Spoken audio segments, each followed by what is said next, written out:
Hey everyone, it's Michael Kikle. I hope you're doing well today, and I have a review here for one of two Superman sequels. This is a 1948, 4-hour-long movie called Superman. Just Superman. The second one is called, Atom Man versus Superman? Yeah, from 1950, on the dot. Anyway, this original film, 4 hours long, like I said, black and white, obviously. I got this 2-pack because back when I had a back injury in like 2018, I got into movie serials. I watched The Shadow, I watched Batman and Robin on YouTube completely, because most of these are usually on YouTube, free to watch. But this original 48 film stars Kirk Alyn as our Superman, and I had always heard the name. I had never experienced Kirk Alyn playing this character, and also his version of Clark Kent. And I gotta tell you, I loved him. I thought he was so good here. Of course, he's not up to Henry Cavill for me, but you can tell Christopher Reeves, however you say his name, he was clearly taking hints from Kirk Alyn and George Reeves back in the day. And I love all of those Supermen, I do.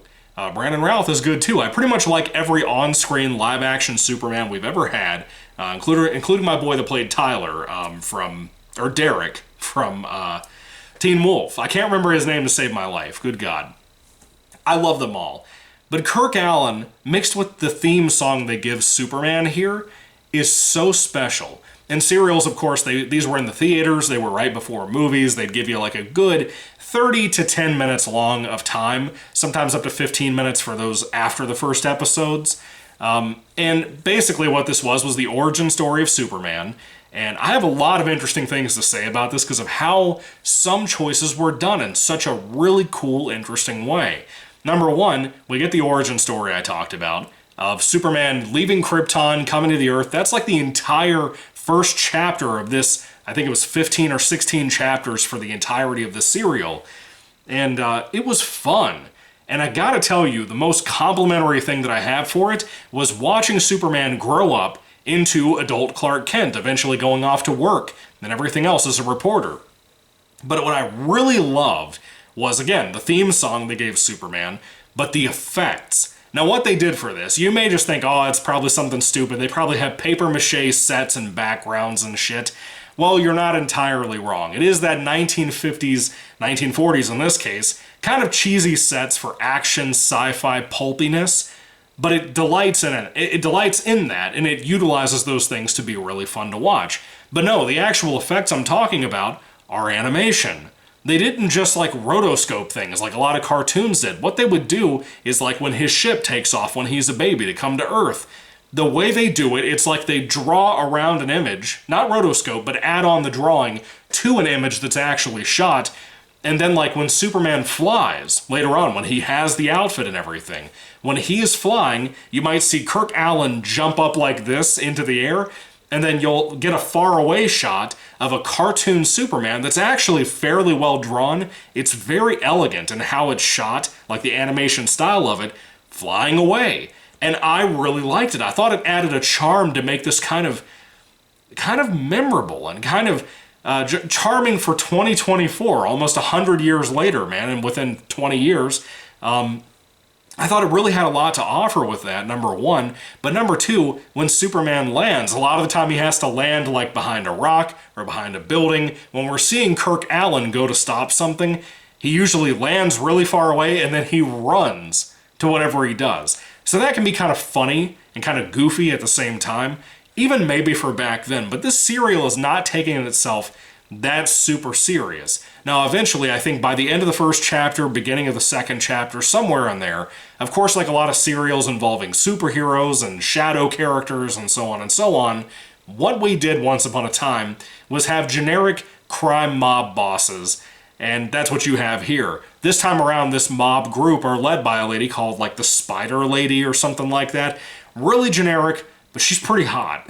Not gonna lie. She's not wearing some crazy lingerie, sexy outfit like Halle Berry did as Catwoman. No, she's dressed kind of modest, wearing a black dress, and just the way she carries herself, how she says things. She barely, ever, at all, has any kind of communication with Kirk Alyn as Superman, but she's really hot, and she's cool to watch.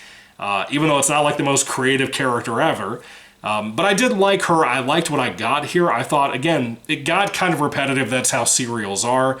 these are not meant to be watched over and over and over again. Every single chapter has somebody get into a danger, even though Superman's trying to solve the mystery of this spider lady, and he'll have to save him. He'll have to save the person in peril before he can ever reach to that mystery going on with the spider lady. I'm just going to keep saying it like that. Basically, Kirk Alyn is so heroic. I love the costume. I love the way he carries himself. The cape itself might be a bit short. Like you can see right here, it doesn't even come down to his shins, you know? Like just like the upper back kneecap, essentially. But I liked him. I thought he really carried himself well. I liked his voice for Clark and for Superman. He was just fun to watch. He was kind of inspiring.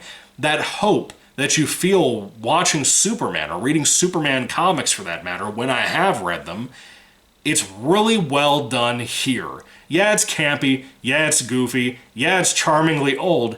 But I love it for what it was doing. It was really fun to watch, and I got kind of addicted to this one in a way that Atom Man vs. Superman, the next one, was not so much like that. That was a little bit worse than this, but the origin story and stuff made up for this movie being better, even though that was very early on. And then you have Lois Lane and Jimmy Olsen in here. I love the chick playing Lois. She's really good. They apparently bring her back and Kirk Alyn back quite a bit in the future in other Superman projects to do the voices of the characters, whether it be on cartoons or whatever. I think they did some live action appearances as like Ma and Pa Kent and stuff. I don't know. That's what I heard. I could be wrong about that. Didn't really take out the time to look into that. But I really, really loved what I saw here. It was fun. It was really charming and sweet, like I said. But Atom Man vs. Superman doesn't even come close to how well made this was. I thought it was well directed for what it was in the 40s. I just thought everything that could be good about this in 1948, they really did it well. They put money into it. They had a great cast for everything. It really works as long as you don't, like I said, sit down and try to binge all 4 hours. Most people can binge 8 hours of TV on one series like it's nothing. All of us have done that at some point. But it's different watching serials because it's very formulaic. You're watching it over and over and over again. Every chapter's kind of repetitional with just different circumstances. But this was fun to watch. I had a really good time, and I'm glad I finally watched it. It's one of the better serials I saw. I think I like this first one better than The Shadow from back in the day. So anyway, Superman, really enjoyable. Kirk Alyn is a badass. I loved him. The influence on, like I said, Christopher Reeves is massive. You have no idea. From he and George Reeves for Christopher Reeves. But that was awesome. That was really cool to see that and understand what Superman was in the 40s and what he was still like in the 70s when they made the Christopher Reeves films. I'm not even a fan of those. I think I like this more than those movies, to be honest with you. As much as I like Christopher Reeves as Superman, or just in general, for that matter. But this was fun. It had so much going for it. If you haven't seen this before, take out the time, try to watch it, give it a chance. It's pretty cool, despite the repetitive nature of it. If I had to rate Superman serial from 1948 on a 5-star basis, I'm going to give it a 4 out of 5 stars. I thought it was very charming for what it was, very enjoyable for what it was. So give it a shot if you haven't seen it.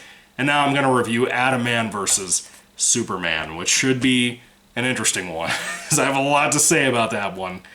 Some good things, a lot of bad things. So anyway, 4 out of 5 stars for this. Definitely check it out if you haven't seen it before. Thank you all for watching, guys. And by the way, did you see the thumbnail of my video? Did you realize that Superman was in a red outfit on that poster back in the day? What was up with that? I know the color blue existed in the fucking 40s. Don't try to gaslight me into thinking it didn't exist. So, what the hell? What happened? I think both posters for this movie and the next one are like that, with Superman in red.